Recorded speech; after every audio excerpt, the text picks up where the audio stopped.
पुराने वक्तों की बात है जब इंसानों के दिलों में खुदा का खौफ और मोहब्बत दोनों साथ रहा करते थे। एक शहर था जिसके कोनों में गरीबी की धूल उठती थी और महलों में दौलत का शोर था। उसी शहर की एक तंग गली के किनारे एक मकान में एक बूढ़ा बाप अपनी बेटी के साथ रहता था। उस बूढ़े का नाम रहमत था, जिसकी कमर वक्त ने झुका दी थी और उसकी आंखों की रोशनी धुंधली पड़ चुकी थी। रहमत के पास सिवाय अपनी बेटी जैनब के दुनिया में और कोई सहारा नहीं था। जैनब, जिसकी मासूमियत गुलाब की पंखुद्दियों जैसी थी, पर उसकी किस्मत में सिर्फ और सिर्फ सब्र लिखा था। घर की दीवारें कच्ची थीं और छत से अक्सर मिट्टी झड़ती रहती थी, जैसे वह घर भी रहमत की बेबसी पर आंसू बहा रहा हो। एक शाम जब सूरज ढल रहा था, रहमत अपनी टूटी हुई चारपाई पर लेटा हुआ जोर जोर से खांस रहा था। उसके सीने में उठने वाला दर्द उसे जीने नहीं दे रहा था, लेकिन उसे अपनी मौत का डर नहीं था, बल्कि उसे फिक्र थी तो बस अपनी उस बेटी की, जो उसके बाद इस बेरहम दुनिया में अकेली रह जाएगी। जैनब ने अपने कांपते हाथों से पानी का प्याला अपने बाप के होठों से लगाया और उसकी आंखों में आंसू भर आए, क्योंकि घर में खाने को एक दाना भी नहीं बचा था। रहमत ने अपनी बेटी का चेहरा देखा और उसके सूखे होठों पर एक फीकी सी मुस्कुराहट आई और उसने कहा कि बेटी, घबरा मत, अल्लाह अपने बंदों को कभी अकेला नहीं छोड़ता। अभी वह यह बात कह ही रहा था कि अचानक बाहर गली में घोड़ों के टापों की आवाज सुनाई दी और भारी कदमों की आहट उनके दरवाजे के करीब आकर रुक गई। जैनब का दिल जोर जोर से धड़कने लगा, क्योंकि उस वक्त उस गरीब बस्ती में किसी अमीर या सिपाही का आना किसी बड़ी मुसीबत का इशारा था। दरवाजे पर एक जोरदार दस्तक हुई और पुरानी लकड़ी चरमराने लगी, जैसे वह भी इस खौफ से कांप रही हो। रहमत ने हिम्मत जुटाकर अपनी बेटी को अंदर के कमरे में छुप जाने को कहा और खुद घिसटते हुए दरवाजे तक पहुंचा।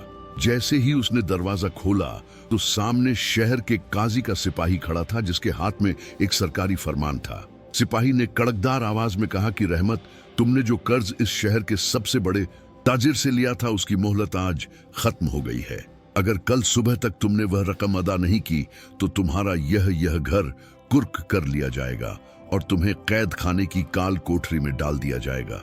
रहमत के पैरों तले जमीन निकल गई, क्योंकि उसने वह कर्ज अपनी बीवी के इलाज के लिए लिया था, जो अब इस दुनिया में नहीं थी। उसके पास फूटी कौड़ी भी नहीं थी और सिपाही की यह धमकी बिजली बनकर उसके वजूद पर गिरी। सिपाही वहां से चला गया, लेकिन पीछे छोड़ गया एक ऐसा अंधेरा जिसमें उम्मीद की कोई किरण नजर नहीं आ रही थी। जैनब, जो अंदर के कमरे से सब सुन रही थी, वह बाहर आई और अपने बाप के पैरों से लिपटकर फूट फूट कर रोने लगी। रात का सन्नाटा गहरा होता जा रहा था और उस घर में सिवाय सिसकियों के और कुछ नहीं था। रहमत ने अपनी धुंधली आंखों से आसमान की तरफ देखा और पुकारा कि ए मेरे मौला, तू ही है जो डूबती कश्तियों को किनारे लगाता है। वह सारी रात मुसल्ले पर बैठा रहा और उसके सज्जदों में वह तड़प थी जो अर्श को हिला देने वाली थी। सुबह होने में अभी कुछ ही वक्त बाकी था कि अचानक रहमत को महसूस हुआ कि गली में फिर से किसी के चलने की आवाज आ रही है। इस बार वह आवाज घोड़ों की नहीं थी, बल्कि किसी के धीमे और संजीदा कदमों की थी, जो सीधे उनके दरवाजे की तरफ बढ़ रहे थे।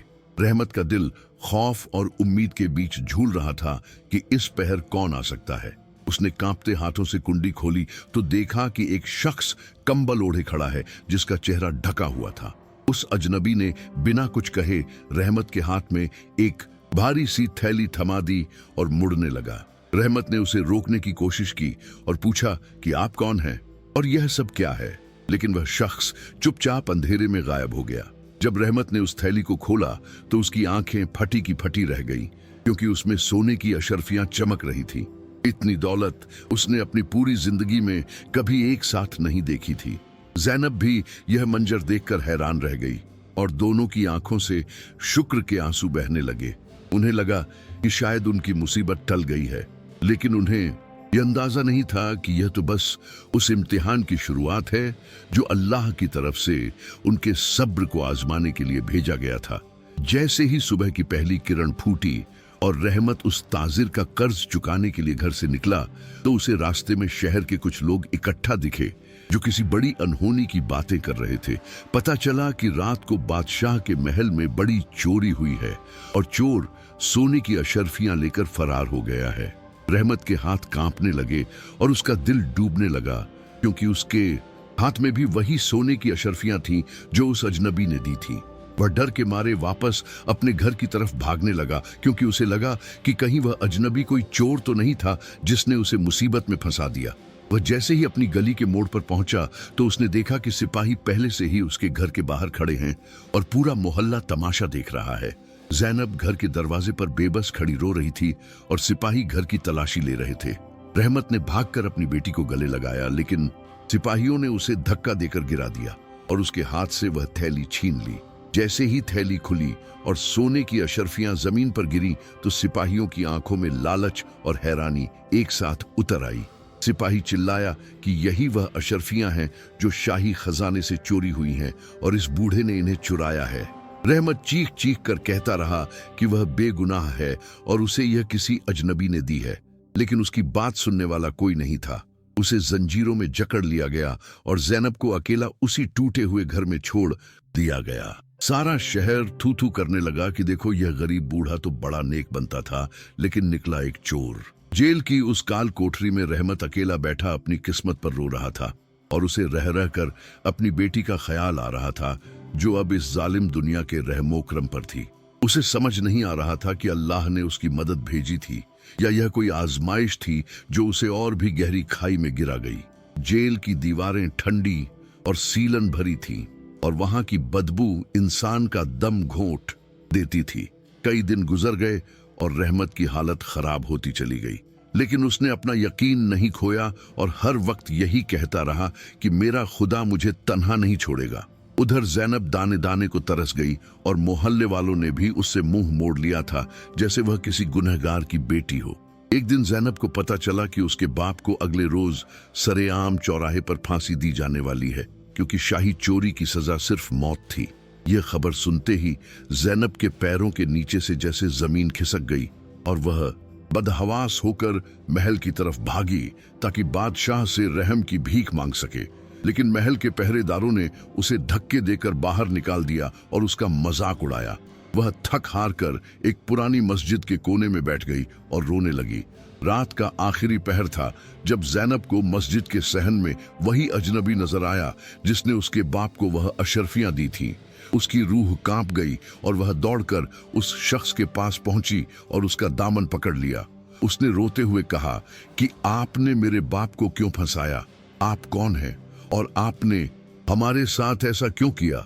उस शख्स ने धीरे से अपना चेहरा खोला तो जैनब की चीख निकल गई, क्योंकि वह चेहरा किसी और का नहीं बल्कि उस शहर के बादशाह का था। जैनब हैरान रह गई कि एक बादशाह आधी रात को भेष बदलकर एक गरीब के घर मदद करने क्यों आया था। बादशाह की आंखों में आंसू थे और उसने कहा कि बेटी, मुझे माफ कर दो। मैं तुम्हारी आजमाइश नहीं कर रहा था, बल्कि मैं तो खुद अपनी रियाया का हाल जानने निकला था। बादशाह ने बताया कि उस रात जब वह रहमत के घर आया था तो उसने उसकी दुआएं सुनी थीं और वह इतना मुतासिर हुआ कि उसने अपने निजी खजाने से वह अशर्फियां दी थीं। लेकिन अगले दिन जब चोरी की खबर फैली तो बादशाह खुद हैरान था कि उसके वजीरों ने यह झूठी अफवाह क्यों फैलाई। बादशाह को अब समझ आ रहा था कि उसके दरबार में कुछ गद्दार हैं जो उसे बदनाम करना चाहते हैं और गरीबों पर जुल्म कर रहे हैं। उसने जैनब से वादा किया कि वह उसके बाप को न सिर्फ रिहा करेगा बल्कि उन गद्दारों को भी सजा देगा जिन्होंने एक मासूम को फंसाया। लेकिन कहानी में मोड़ तब आया जब बादशाह जैनब को लेकर जेल पहुंचा ताकि रहमत को आजाद कर सके। वहां जाकर उन्होंने देखा कि काल कोठरी का दरवाजा खुला हुआ है और पहरेदार बेहोश पड़े हैं और रहमत वहां नहीं है। पूरे जेल में खलबली मच गई कि एक बूढ़ा कैदी कैसे गायब हो सकता है जो ठीक से चल भी नहीं पाता था। बादशाह को शक हुआ कि शायद उसके दुश्मनों ने रहमत को अगवा कर लिया है ताकि बादशाह को सच का पता न चल सके। जैनब का बुरा हाल था और वह पागलों की तरह अपने बाप को ढूंढने लगी।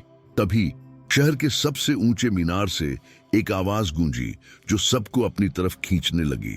सब लोग उस मीनार की तरफ भागे और देखा कि रहमत वहां खड़ा है, लेकिन उसके चेहरे पर एक अजीब सा नूर था।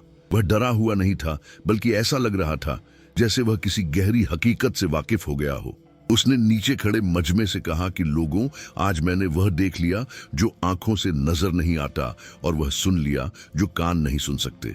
उसने बताया कि जब वह जेल में था तो उसे एक फकीर मिला जिसने उसे एक ऐसी राह दिखाई जो सीधी अल्लाह की तरफ जाती थी। वह फकीर कौन था और वह रहमत को जेल से बाहर कैसे लाया? यह एक ऐसा राज्य था जिसे सुनकर सबके रोंगटे खड़े हो गए। बादशाह ने जब रहमत के करीब जाकर उसे छूना चाहा तो रहमत ने उसे रोक दिया और कहा कि अब मेरा रिश्ता इस दुनिया से टूट चुका है। रहमत की आंखों में एक ऐसी चमक थी जो सबको खामोश कर गई और उसी वक्त आसमान से एक बिजली कड़की और पूरा शहर रोशनी से भर गया। जब रोशनी कम हुई तो लोगों ने देखा कि रहमत वहां नहीं था, बल्कि उसकी जगह सिर्फ उसका वह पुराना कंबल पड़ा था जो वह हमेशा ओढ़ता था। लोग हैरान थे कि एक इंसान पल भर में कैसे गायब हो सकता है, लेकिन ज़ैनब के दिल में एक सुकून था क्योंकि उसे समझ आ गया था कि उसके बाप को उसके असली मालिक ने अपने पास बुला लिया है। ज़ैनब उस मीनार की सीढ़ियों पर गिरकर फूट फूट कर रोने लगी और उसकी सिसकियों ने शहर की हवाओं में एक दर्द भर दिया। बादशाह सलामत खामोश खड़े उस मंजर को देख रहे थे और उनके हाथ में वह कंबल और वह पुरानी किताब थी जो किसी जलते हुए कोयले की तरह उनके हाथों को झुलसा रही थी।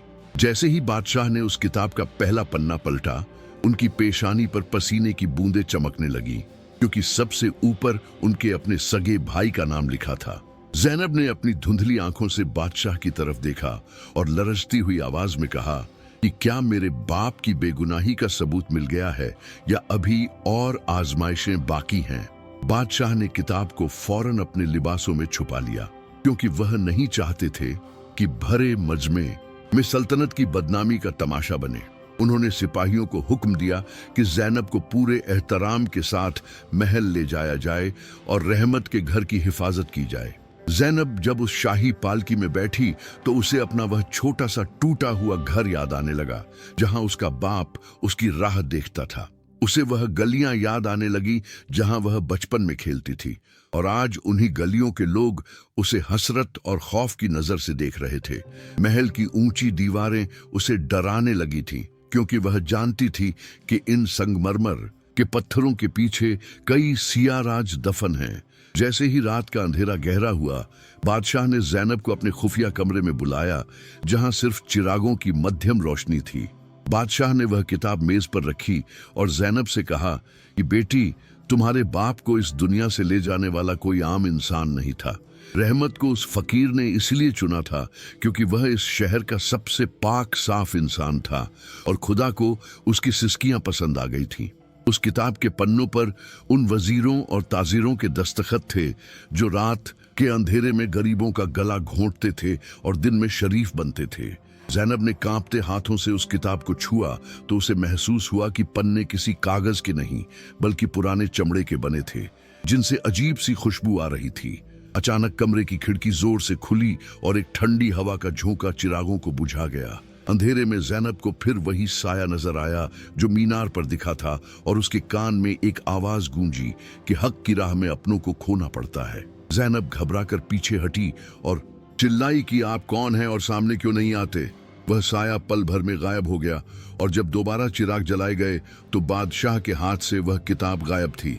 बादशाह और ज़ैनब एक दूसरे का चेहरा देखने लगे क्योंकि उस कमरे के दरवाजे अंदर से बंद थे और वहां परिंदा भी पर नहीं मार सकता था। बादशाह को अब यकीन हो गया था कि यह मामला सिर्फ इंसानों का नहीं है बल्कि इसमें रूहानी ताकतों का दखल है। अगले ही पल महल के बाहर से शोर सुनाई दिया और पता चला कि शाही अस्तबल में आग लग गई है।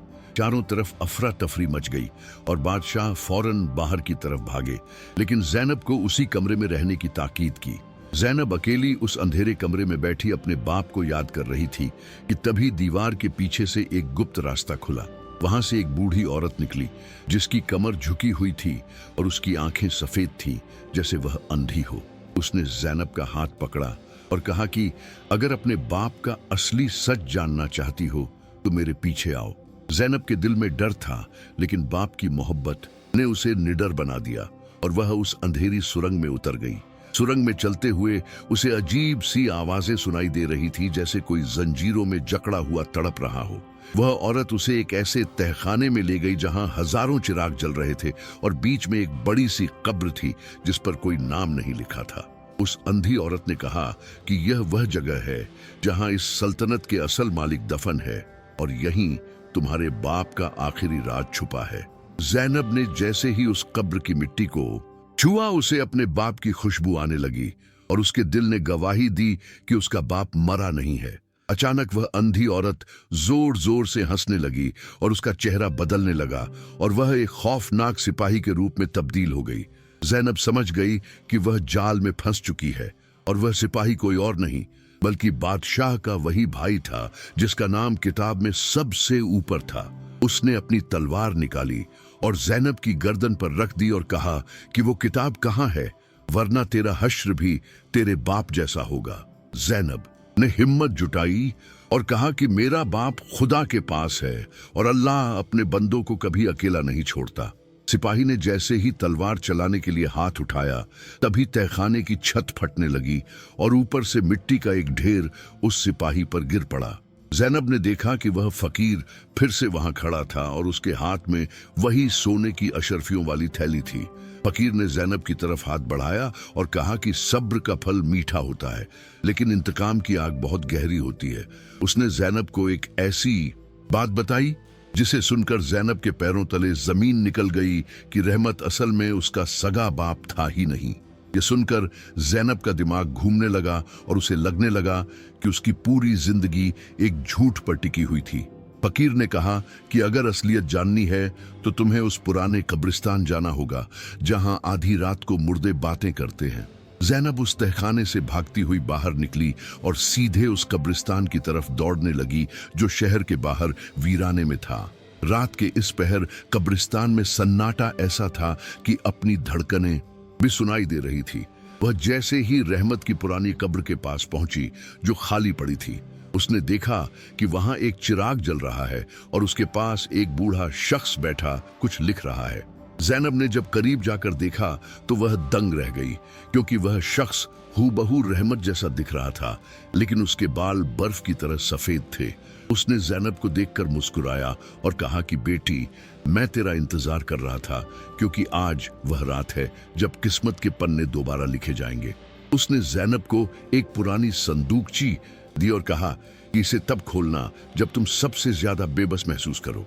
जैसे ही जैनब ने वह संदूकची हाथ में ली, वह बूढ़ा शख्स धुएं की तरह हवा में उड़ गया और कब्रिस्तान में सिर्फ उल्लुओं के बोलने की आवाज रह गई। जैनब अकेली उस अंधेरे में खड़ी थी और उसके हाथ में वह राज था जो उसकी पूरी हकीकत बदल सकता था। उसने जैसे ही संदूकची खोलने की कोशिश की तो पीछे से किसी ने उसका गला दबोच लिया और वह बेहोश होकर जमीन पर गिर पड़ी। जब उसकी आंख खुली तो वह खुद को एक ऐसी जगह पाकर हैरान रह गई जहां सिर्फ और सिर्फ नूर था और सामने एक ऊंचा तख्त था जिस पर कोई बैठा हुआ था। जैनब की आंखों में चकाचौंध भर गई और उसे लगा कि शायद वह मर चुकी है और खुदा के दरबार में पेश की गई है। लेकिन जैसे जैसे उसकी आंखों की रोशनी संभली, उसे एहसास हुआ कि वह कोई जन्नत नहीं बल्कि शहर की सबसे बड़ी और पुरानी खानकाह का एक आलीशान कमरा था, जहां झूमरों की रोशनी दीवारों पर लगे आईनों से टकराकर पूरे कमरे को रोशन कर रही थी। तख्त पर जो शख्स बैठा था वह कोई रूहानी साया नहीं बल्कि उस वक्त के सबसे बड़े बुजुर्ग और सूफी संत हजरत निजामुद्दीन थे, जिनके चेहरे पर ऐसा जलाल था कि देखने वाले की नजरें झुक जाएं। जैनब घबराकर उठ खड़ी हुई और उसके हाथ अपनी उसी पुरानी संदूकची को ढूंढने लगे जो उसे कब्रिस्तान में मिली थी। हजरत ने नरम आवाज में कहा कि बेटी घबरा मत, तू महफूज हाथों में है और ये संदूकची मेरे पास सलामत है। उन्होंने वह संदूकची जैनब की तरफ बढ़ाई और कहा कि इसमें तुम्हारी जिंदगी का वह सच छुपा है जिसे रहमत ने अपनी आखिरी सांस तक छुपाए रखा ताकि तुम्हें कोई आंच ना आए। जैनब ने कांपते हाथों से उस संदूकची का ढक्कन खोला तो उसके अंदर कोई सोना चांदी नहीं था, बल्कि एक पुराना खत और एक रेशमी लिबास का टुकड़ा था जिस पर शाही मोहर लगी थी। उस खत को पढ़ते ही जैनब के पैरों तले जमीन निकल गई, क्योंकि उसमें लिखा था कि जैनब किसी गरीब की बेटी नहीं बल्कि उस बादशाह की सगी बहन है जिसे महल के गद्दार वजीरों ने बचपन में ही मरवाने की साजिश की थी। रहमत, जो उस वक्त शाही महल का एक वफादार सिपाही था, उसने अपनी जान पर खेलकर उस मासूम बच्ची को बचाया और दुनिया की नजरों में उसे अपनी बेटी बनाकर पाला ताकि दुश्मन उसे ढूंढ ना सके। जैनब को वह दिन याद आने लगे जब रहमत उसे सूखी रोटी खिलाकर खुद भूखा सो जाता था और वह समझती थी कि वह उसका बाप है, लेकिन वह तो उसका रक्षक था जो अपनी पूरी जिंदगी एक झूठ की आड़ में उसकी हिफाजत करता रहा। उसकी आंखों से आंसुओं का सैलाब बह निकला और उसे उस बूढ़े बाप की याद तड़पाने लगी जिसने अपनी आखिरी सांस तक उस राज को अपने सीने में दफन रखा। हजरत ने कहा कि बे, अब वक्त आ गया है कि तुम अपना हक हासिल करो, क्योंकि वह बादशाह जिसे तुम अपना भाई समझ रही हो वह इन वजीरों के घेरे में कैद है और उसे सच का पता ही नहीं। जैनब ने सिसकते हुए कहा कि मैं एक गरीब लड़की इतने बड़े महल और जालिम वजीरों का मुकाबला कैसे करूंगी। हजरत ने उसे हौसला दिया और कहा कि जब इंसान हक के लिए खड़ा होता है तो अल्लाह गैब से उसकी मदद करता है, और वह फकीर जो तुम्हें बार बार नजर आता था वह कोई और नहीं बल्कि तुम्हारी दुआओं का असर था जो तुम्हें सही राह दिखा रहा था। उसी वक्त खानकाह के बाहर घोड़ों के टापों की आवाज आई और वजीर आला के सिपाहियों ने खानकाह को चारों तरफ से घेर लिया। वजीर आला को खबर मिल चुकी थी कि वह संदूकची अब जैनब के पास है और वह राज खुल चुका है जो उसकी तबाही का सबब बन सकता था। सिपाहियों ने खानकाह के दरवाजे पर जोरदार दस्तक दी और चिल्लाकर कहा कि उस लड़की को हमारे हवाले कर दो, वरना हम इस पाक जगह की ईंट से ईंट बजा देंगे। हजरत निजामुद्दीन ने जैनब से कहा कि बेटी, पिछला दरवाजा खुला है, तुम यहां से निकल जाओ और सीधे महल के गुप्त रास्ते से बादशाह के पास पहुंचो। जैनब ने वह खत अपने सीने से लगाया और अंधेरे रास्तों से होती हुई महल की तरफ भागी, लेकिन उसके पीछे सिपाही लग चुके थे। वह महल की उन ऊंची दीवारों को देख रही थी जहां कभी उसका बचपन गुजरना था, लेकिन आज वह वहां एक मुजरिम की तरह दाखिल हो रही थी। उसने वह गुप्त रास्ता ढूंढा जो रहमत ने उसे बचपन में एक कहानी की तरह सुनाया था, और जैसे ही उसने दीवार के एक खास पत्थर को दबाया एक छोटा सा रास्ता खुल गया। वह अंदर दाखिल हुई तो चारों तरफ धूल और मकड़ी के जाले थे और हवा में एक अजीब सी घुटन थी। चलते चलते वह अचानक बादशाह के उस निजी कमरे के पीछे पहुंची जहां बादशाह अकेला बैठा अपनी किस्मत पर रो रहा था, क्योंकि उसे लग रहा था कि उसने एक बेगुनाह को सजा दे दी। जैनब ने जैसे ही दीवार से बाहर कदम रखा, बादशाह उसे देखकर चौंक गया और अपनी तलवार निकाल ली। जैनब ने फौरन वह रेशमी लिबास का टुकड़ा और वह खत बादशाह की तरफ फेंका और रोते हुए कहा कि भाई, मुझे पहचानो, मैं तुम्हारी वह बहन हूं जिसे तुम मरा हुआ समझते थे। बादशाह ने जब उस खत को पढ़ा और अपनी मां की शाही मोहर देखी तो उसकी आंखों से आंसू छलक पड़े और उसने अपनी तलवार जमीन पर पटक दी। दोनों भाई बहन एक दूसरे के गले लगकर फूट फूट कर रोने लगे, लेकिन तभी कमरे का दरवाजा टूट कर गिरा और वजीर आला हाथ में नंगी तलवार लिए अंदर दाखिल हुआ। उसके पीछे दर्जनों सिपाही थे और उसके चेहरे पर एक शैतानी मुस्कुराहट थी। उसने कहा कि बादशाह सलामत, अब बहुत देर हो चुकी है और आज इस कमरे से कोई भी जिंदा बाहर नहीं जाएगा। बादशाह ने अपनी बहन को पीछे किया और बहादुरी से वजीर ए आला का मुकाबला करने लगा, लेकिन सिपाहियों की तादाद ज्यादा थी और बादशाह अकेला पड़ रहा था। तभी एक ऐसी आवाज गूंजी जिसने सबके खून जमा दिए और महल की खिड़कियों के शीशे चकनाचूर हो गए। यह आवाज किसी रूहानी ताकत की नहीं थी, बल्कि महल के बाहर जमा हजारों भूखे और सताए हुए गरीब लोगों का एक साथ बुलंद किया हुआ नारा था, जो इंसाफ की मांग कर रहे थे। रहमत की मौत और जैनब की बेबसी ने पूरे शहर के सोए हुए जमीर को जगा दिया था और वजीर आला के जुल्म के खिलाफ पूरी आवाम आज महल की दीवारों को ढाने के लिए उमड़ पड़ी थी। वजीर आला का चेहरा खौफ से पीला पड़ गया, क्योंकि उसने कभी सोचा भी नहीं था कि वह कीड़े मकोड़े समझे जाने वाले गरीब लोग कभी उसके महल के दरवाजे तक पहुंच पाएंगे। बादशाह ने मौके का फायदा उठाया और अपनी तलवार से वजीर आला के हाथ पर वार किया, जिससे उसकी तलवार जमीन पर गिर गई। सिपाही जो अब तक वजीर के हुक्म पर नाच रहे थे, बाहर का मंजर और बादशाह का जलाल देखकर पीछे हटने लगे, क्योंकि उन्हें अपनी मौत सामने नजर आ रही थी। जैनब ने देखा कि वजीर आला भागने की कोशिश कर रहा है, तो उसने फुर्ती से आगे बढ़कर वह भारी संदूकची उसके पैरों के बीच फेंक दी, जिससे वह लड़खड़ा कर गिर पड़ा। बादशाह ने वजीर आला की गर्दन पर अपनी तलवार रख दी और गरज कर कहा कि ए गद्दार, तूने सिर्फ मेरे खानदान के साथ नहीं बल्कि इस पूरी रियाया के साथ गद्दारी की है। इसी बीच महल के भारी दरवाजे टूट गए और वह बेकाबू भीड़ अंदर दाखिल हुई, जिसका नेतृत्व वही खानकाह के दरवेश कर रहे थे। भीड़ को देखकर वजीर आला रहम की भीख मांगने लगा, लेकिन बादशाह ने उसे आवाम के हवाले कर दिया, जिन्होंने उसे घसीटते हुए उसी चौराहे पर ले जाने का फैसला किया जहां रहमत को सजा दी जानी थी। ज़ैनब अपने भाई के सीने से लगकर रोने लगी और उसे रह रह कर उस बूढ़े बाप की याद आ रही थी जिसने उसे पाल पस कर इतना बड़ा किया था। बादशाह ने ज़ैनब के सर पर हाथ रखा और ऐलान किया कि आज से ज़ैनब इस सल्तनत की शहजादी है और रहमत को शहीद का दर्जा दिया जाएगा। शहर भर में चिराग जलाए गए और खुशी का माहौल छा गया, लेकिन ज़ैनब के दिल में अब भी एक कसक बाकी थी, क्योंकि उसे वह बात याद आ रही थी जो उस फकीर ने कही थी। फकीर ने कहा था कि रहमत उसका सगा बाप नहीं है, लेकिन उसने यह नहीं बताया था कि रहमत की अपनी कोई औलाद थी या नहीं। जब ज़ैनब अपने पुराने कच्चे घर में आखिरी बार अपनी कुछ यादें समेटने पहुंची तो उसे फर्श के नीचे एक दबा हुआ घड़ा मिला। उस घड़े के अंदर कुछ पुराने खत और एक छोटी सी तस्वीर थी जिसमें रहमत एक औरत और एक छोटे बच्चे के साथ खड़ा था। ज़ैनब ने जब गौर से देखा तो वह बच्चा कोई और नहीं बल्कि वही वजीर आला था जिसने रहमत को फांसी के फंदे तक पहुंचाया था।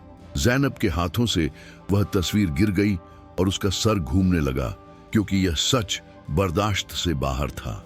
रहमत ने अपने सगे बेटे की गद्दारी और जुल्म को छुपाने के लिए और अपनी पाली हुई बेटी को बचाने के लिए अपनी जान कुर्बान कर दी थी।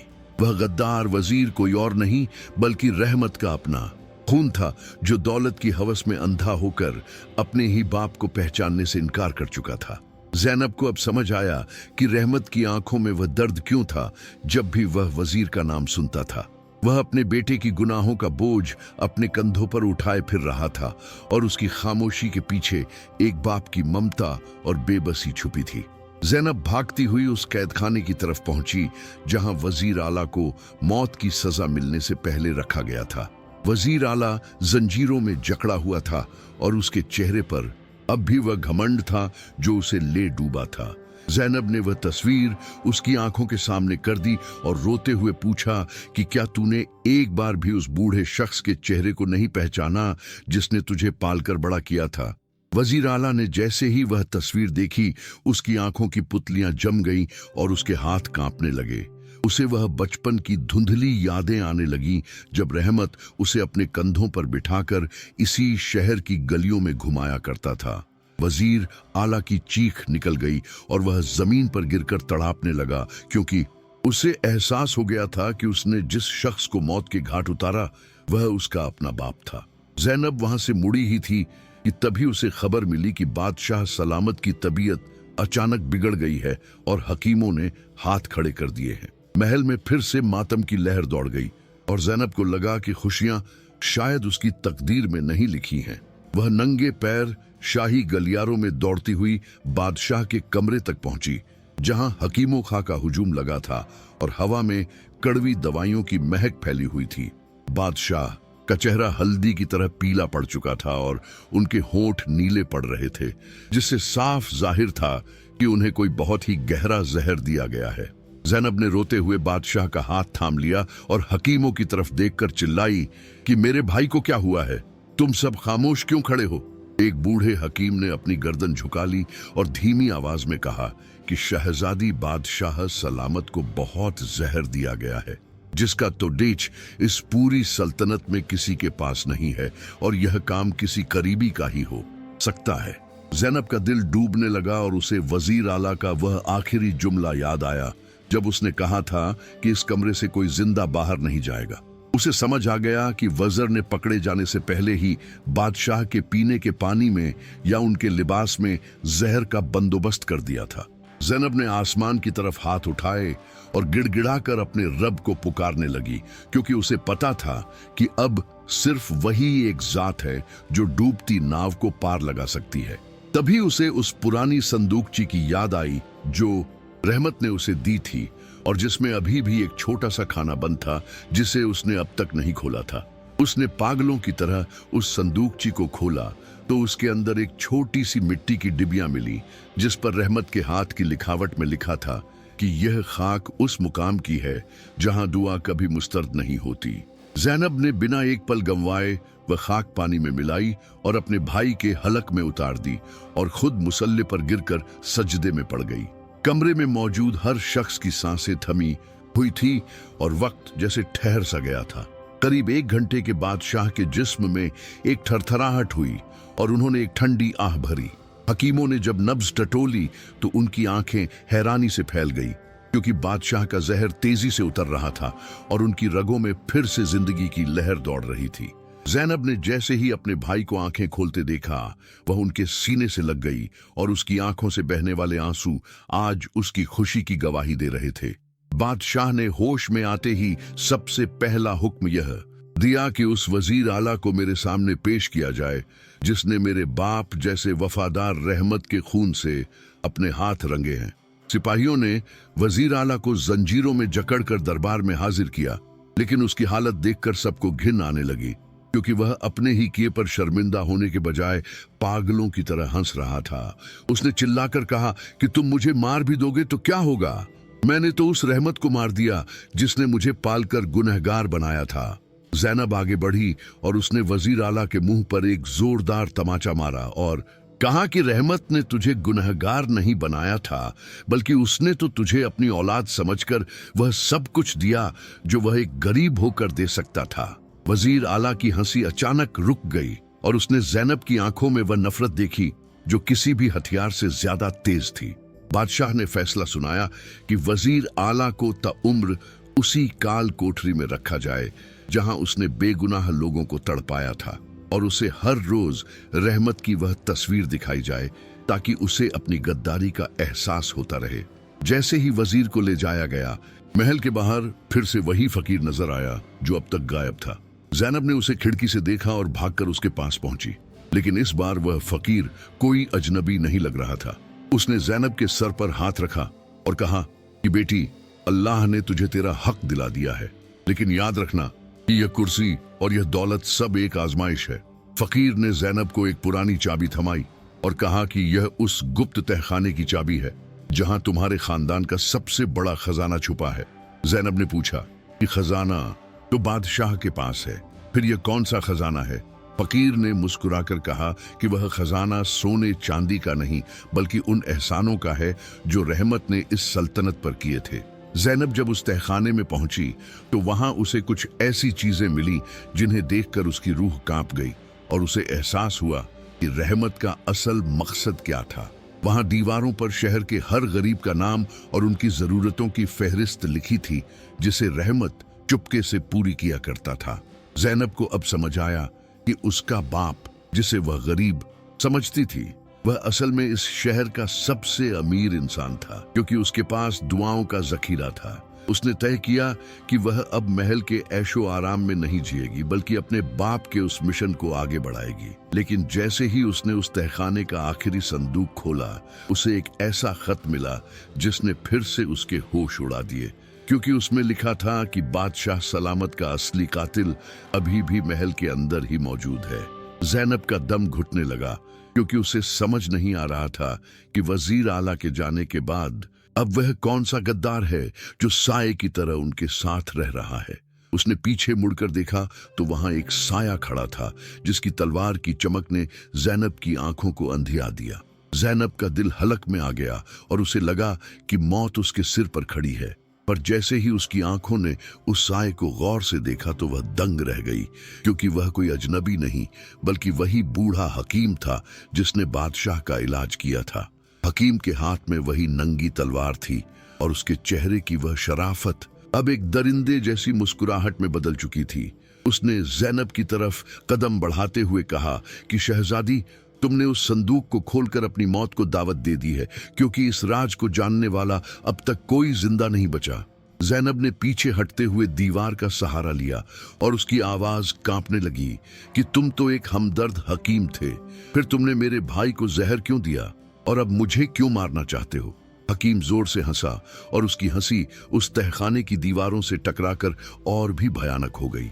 उसने कहा कि मैं सिर्फ एक हकीम नहीं हूं, बल्कि मैं उस खानदान का आखिरी वारिस हूं जिसे तुम्हारे पुरखों ने तख्त से बेदखल कर दिया था। उसने बताया कि वह सालों से इस महल में एक वफादार बनकर रह रहा था ताकि सही वक्त आने पर इस सल्तनत की ईंट से ईंट बजा सके। और वजीर आला तो सिर्फ मेरा एक मोहरा था जिसे मैंने इस्तेमाल किया, और जब काम निकल गया तो उसे बलि का बकरा बना दिया। जैनब को समझ आया कि वजीर आला के पास वह जहर इसी हकीम ने पहुंचाया था ताकि वह बादशाह को रास्ते से हटा सके।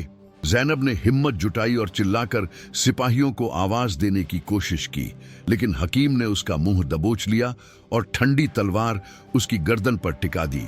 उसने कहा कि बाहर शोर मचाने का कोई फायदा नहीं है, क्योंकि मैंने पहरेदारों के खाने में नशीली दवा मिला दी है और वे सब गहरी नींद में सो रहे हैं। जैनब की आंखों से आंसू बहने लगे और उसे अपने उस बूढ़े बाप रहमत की याद आई जिसने उसे मुसीबत में कभी घबराना नहीं सिखाया था।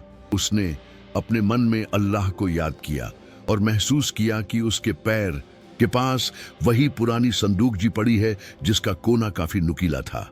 जैसे ही हकीम ने तलवार चलाने के लिए हाथ पीछे खींचा, जैनब ने पूरी ताकत से वह संदूक हकीम के घुटने पर दे मारी। हकीम दर्द से करा उठा और उसकी पकड़ ढीली पड़ गई, जिसका फायदा उठाकर जैनब उस तहखाने की सीढ़ियों की तरफ भागी। वह गलियारों में दौड़ रही थी और उसके पीछे हकीम की भारी आवाज गूंज रही थी कि तू बचकर नहीं जा सकती शहजादी, आज का सूरज तू नहीं देख पाएगी। जैनब दौड़ते दौड़ते सीधे बादशाह के उस कमरे में पहुंची जहां बादशाह सलामत अभी भी कमजोरी की वजह से गहरी नींद में थे। उसने कमरे का दरवाजा अंदर से बंद कर लिया और भारी अलमारियां दरवाजे के पीछे लगा दी ताकि हकीम अंदर ना आ सके। बाहर से दरवाजे पर कुल्हाड़ी चलने की आवाजें आने लगी और जैनब का कलेजा धड़कने लगा जैसे वह बाहर निकल कर आ जाएगा। उसने बादशाह को झकझोर कर जगाने की कोशिश की, लेकिन जहर का असर अभी पूरी तरह खत्म नहीं हुआ था और बादशाह सिर्फ अपनी आंखें मलकर रह गए। जैनब ने देखा कि कमरे की खिड़की से नीचे शहर की बत्तियां दिखाई दे रही हैं और उसे याद आया कि रहमत हमेशा कहता था कि जब रास्ते बंद हो जाए तो आसमान की तरफ देखना चाहिए। उसने खिड़की के पास रखी एक बड़ी रेशमी चादर उठाई और उसे मजबूती से खिड़की की लोहे की छड़ से बांध दिया। जैसे ही दरवाजा टूटा और हकीम अंदर दाखिल हुआ, जैनब उस चादर के सहारे नीचे लटक गई। हकीम ने खिड़की की तरफ दौड़कर तलवार से चादर काटने की कोशिश की, लेकिन तब तक जैनब नीचे की बालकनी पर कूद चुकी थी। वह बालकनी से होते हुए शाही बाग की तरफ भागी, जहां अंधेरा बहुत घना था और झाड़ियों की ओट में छुप गई। उसका सांस फूल रहा था और उसके पैर जख्मी हो चुके थे जिनसे खून रिस रहा था, पर उसे दर्द का एहसास नहीं था क्योंकि उसे अपने भाई की जान बचानी थी। तभी उसे बाग के दूसरे कोने से मशालों की रोशनी दिखाई दी और उसे लगा कि शायद सिपाही जाग गए हैं। वह उस रोशनी की तरफ बढ़ी तो देखा कि वह सिपाही नहीं बल्कि वही फकीर था जो हाथ में लालटेन लिए खड़ा था। फकीर ने जैनब को बदहवास हालत में देखा तो उसके चेहरे पर एक इत्मीनान आ गया और उसने कहा कि डरो मत बेटी, हकीकत का पर्दा उठने का वक्त आ गया है। उसने जैनब को एक गुप्त रास्ते की तरफ इशारा किया जो सीधे शहर के मुख्य थाने की तरफ जाता था, जहां वफादार फौज के दस्ते तैनात थे। जैनब ने उस रास्ते पर दौड़ना शुरू किया और रास्ते में उसे वह पुरानी गलियां मिली जहां वह रहमत के साथ कभी बेफिक्र होकर घूमा करती थी। उसे हर पत्थर और हर दीवार अपनी कहानी सुनाती हुई महसूस हो रही थी, जैसे वह कह रहे हों कि तू अकेली नहीं है, हम सब तेरे साथ हैं। वह थाने पहुंची और वहां के सूबेदार को सारी हकीकत बताई जो रहमत का पुराना दोस्त था। सूबेदार ने जब सुना कि बादशाह की जान खतरे में है तो उसने फौरन नगाड़ा बजाने का हुक्म दिया और देखते ही देखते हजारों वफादार सिपाही महल की तरफ कूच कर गए। जैनब घोड़े पर सवार होकर सिपाहियों के आगे आगे चल रही थी और उसके दिल में सिर्फ एक ही दुआ थी कि या खुदा मेरे पहुंचने तक मेरे भाई को कुछ ना हो। जब वे महल पहुंचे तो वहां हकीम ने अपने कुछ गद्दार साथियों के साथ बादशाह के कमरे को घेर रखा था और वे उसे खत्म करने ही वाले थे। जैनब ने अपनी मान से वह खंजर निकाला जो उसे संदूकची में मिला था और सबसे पहले महल के अंदर दाखिल हुई। सिपाहियों और गद्दारों के बीच घमासान लड़ाई छिड़ गई और महल का वह पाक आंगन खून से लाल हो गया। जैनब ने देखा कि हकीम बादशाह की गर्दन पर तलवार रखने ही वाला था कि उसने अपनी पूरी ताकत से वह खंजर हकीम की तरफ उछाला। खंजर हकीम के कंधे में जा धंसा और उसकी तलवार उसके हाथ से छूट गई। सूबेदार ने आगे बढ़कर हकीम को दबोच लिया और उसे जंजीरों में जकड़ दिया। बादशाह अब पूरी तरह होश में आ चुके थे और उन्होंने जब अपनी बहन को इस बहादुरी के साथ देखा तो उनकी आंखों में फक्र के आंसू आ गए। उन्होंने जैनब को गले लगाया और कहा कि आज तूने साबित कर दिया कि तू सिर्फ मेरी बहन नहीं बल्कि इस सल्तनत की असली मुहाफिज है। हकीम को उसी वक्त कैद खाने में डाल दिया गया और उसके तमाम साथियों को मौत की सजा सुनाई गई। अगले दिन सुबह जब सूरज निकला तो उसकी किरणें महल के कंगूरों पर एक नई चमक बिखेर रही थी। जैनब ने महसूस किया कि आज की सुबह कितनी अलग है, क्योंकि आज उसके पास खोने के लिए कोई डर नहीं था। वह रहमत के उस पुराने घर गई और वहां की मिट्टी को अपने माथे से लगाया, क्योंकि उस मिट्टी की बदौलत ही आज वह यहां तक पहुंची थी। उसने फैसला किया कि वह उस कच्चे घर को कभी नहीं गिराएगी, बल्कि उसे एक ऐसी जगह बनाएगी जहां हर बेसहारा को पनाह मिल सके। बादशाह ने शहर के सबसे बड़े मैदान में एक दरबार लगाया और ऐलान किया कि आज से रहमत के नाम पर एक बड़ा लंगर खाना खोला जाएगा जहां कोई भी भूखा नहीं सोएगा। लोग रहमत की जय जयकार करने लगे और जैनब की सादगी देखकर सबने दांतों तले उंगलियां दबा ली। लेकिन जैसे ही दरबार खत्म हुआ और जैनब अपने कमरे में वापस आई, उसने देखा कि उसकी मेज पर एक छोटा सा कागज रखा है। उस कागज पर खून से लिखा था कि खेल अभी खत्म नहीं हुआ है, असली दुश्मन तो तुम्हारे बहुत करीब है। जैनब का शरीर ठंडा पड़ गया, क्योंकि उसे लगा कि उसने सबको पकड़ लिया है। फिर यह कौन है जो अभी भी उसकी नजरों से बचा हुआ है? उसने उस कागज को गौर से देखा तो उस पर एक खास किस्म के इत्र की महक आ रही थी, जो सिर्फ शाही हरम की औरतें इस्तेमाल करती थी। उसे याद आया कि महल में उसकी एक सौतेली माँ भी है, जो अब तक खामोश बैठी थी और जिसने बादशाह के जहर खाने के वक्त एक आंसू भी नहीं बहाया था। जैनब समझ गई कि हकीम तो सिर्फ एक मोहरा था और असली चाल तो इसी महल की दीवारों के पीछे बुनी गई थी।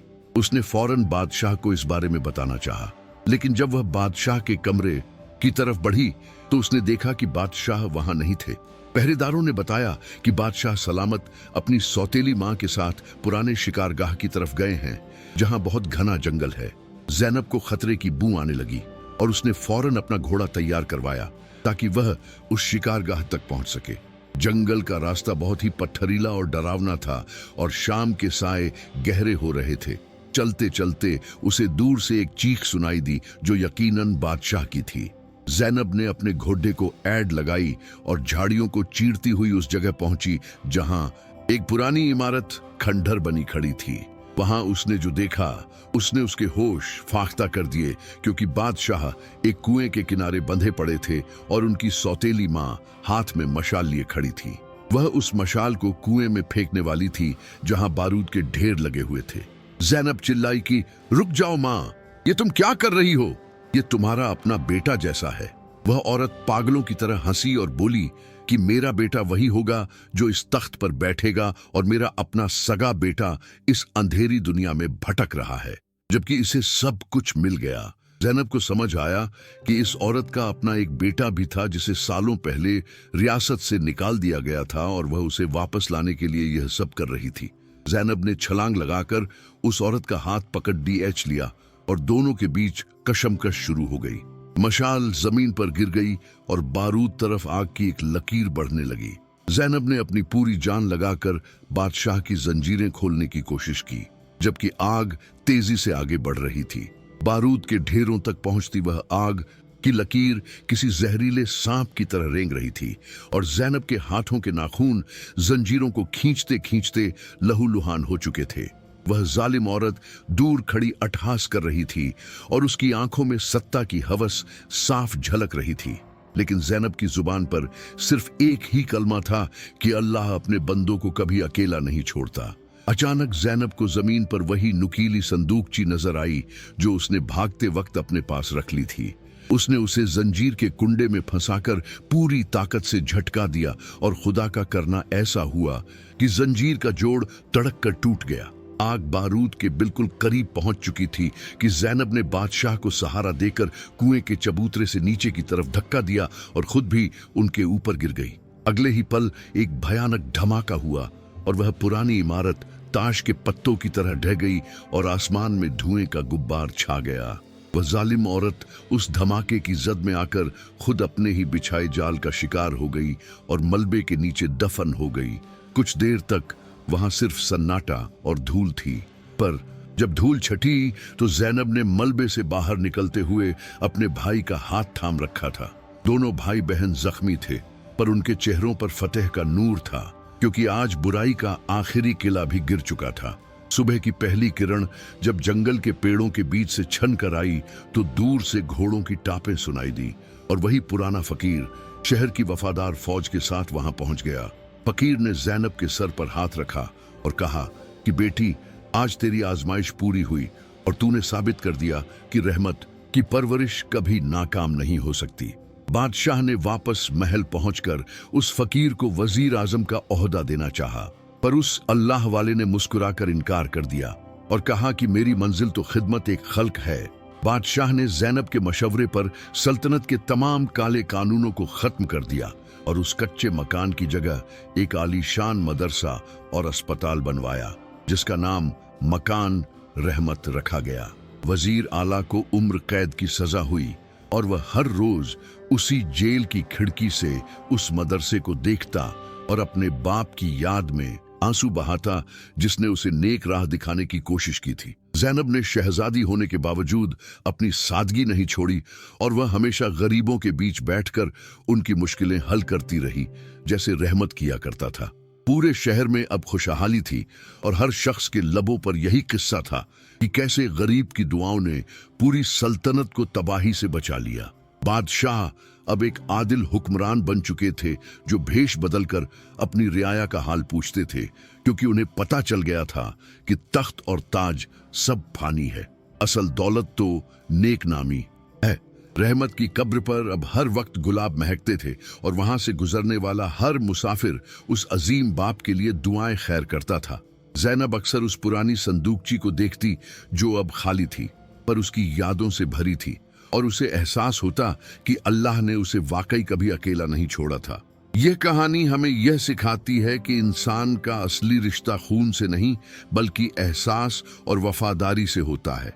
जो खुदा पर यकीन रखता है और सब्र का दामन नहीं छोड़ता, वक्त की हर गर्दिश उसके कदमों में झुक जाती है, और बुराई चाहे कितनी ही ताकतवर क्यों ना हो, उसका अंजाम हमेशा जिल्लत की मौत ही होता है। प्यारे दोस्तों, अगर आपको यह कहानी पसंद आई है तो इस वीडियो को एक लाइक जरूर करें और ऐसे ही वीडियो देखने के लिए हमारे चैनल को सब्सक्राइब अभी कर लें। कमेंट में अपनी राय का इजहार जरूर करें और बताएं कि आप हमारी इस वीडियो को किस मुल्क से सुन रहे हैं।